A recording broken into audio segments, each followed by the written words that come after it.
Turning that sort of public building into a residential home, I think it needed that touch of homeliness, livable spaces, human scale.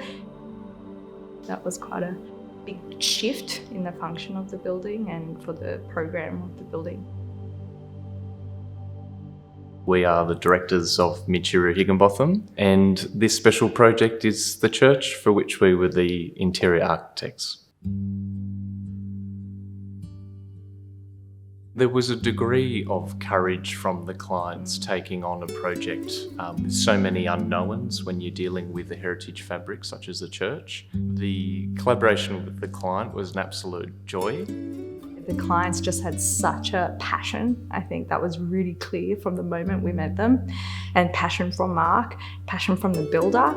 I think that's really set the tone in terms of having this dream job come true.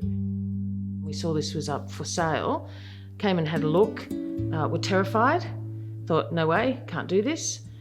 Later reflected, after seeing other properties in the area, what a great opportunity this was, and decided to go for it. This is our dream home, and to put that trust into our architects is an extremely important thing.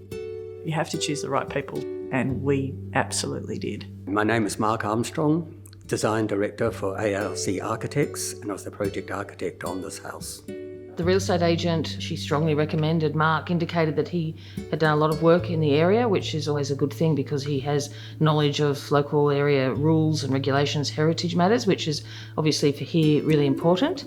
When we first met him, we were very impressed. He was so enthusiastic, and we just loved that enthusiasm and thought we could work really well together.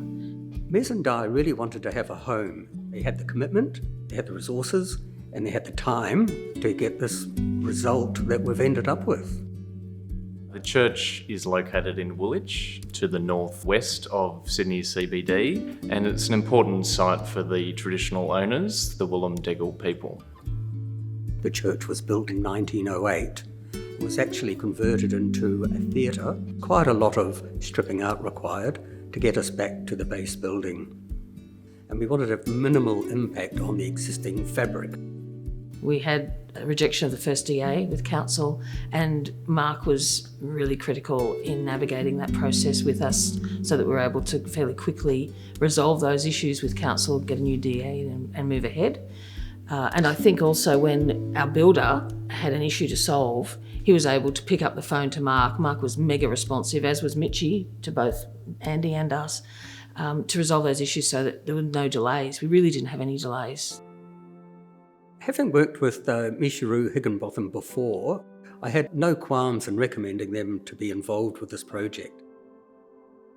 Their approach was actually very similar to ours, and we both wanted to have a low-key insertion within the existing fabric. And by that I mean it was a contemporary insertion which was minimal, was subtle, and yet sophisticated enough to actually address the needs of the clients. The volume of the church can be quite intimidating. So in terms of setting up the living spaces and the bedrooms, you introduce a compartment within that void, but where you've got the living and the kitchen, you can then open up to that volume and use and celebrate the existing fabric that is the church. One of the biggest concerns in the place was getting light in. How do we do that? There was no aspect out at all. So what we ended up having to do was to actually extend the existing windows down to a lower level, which did actually impact on the heritage fabric, but they could actually see that what we were proposing and the subtle way we did it was actually completely in keeping with the original intent of the building. Out to the north, we actually introduced a new arch, which completely replicated an existing arch on the southern side of the building, and that ended up creating a great cross flow in conjunction with the axial alignment that had already existed. The church already came with a rich fabric of period details, being a Gothic revival style. The design that we put forward basically sits in contrast, but also respectfully and recessively to that. And I guess one of the other favourite parts of the building is in any sort of church, you've got a keystone with the date. Mes and Di elected to redo the date, 2020. I think them restoring the church bell was actually really nice for the community as well. I am most proud of and love the most the floating balcony. However, I also love every part of this house. Oh, there's two parts of this project which I'm most proud of. One is this fabulous space we're in right here. The other one, on a much smaller scale, is the little spiral staircase going up to the loft.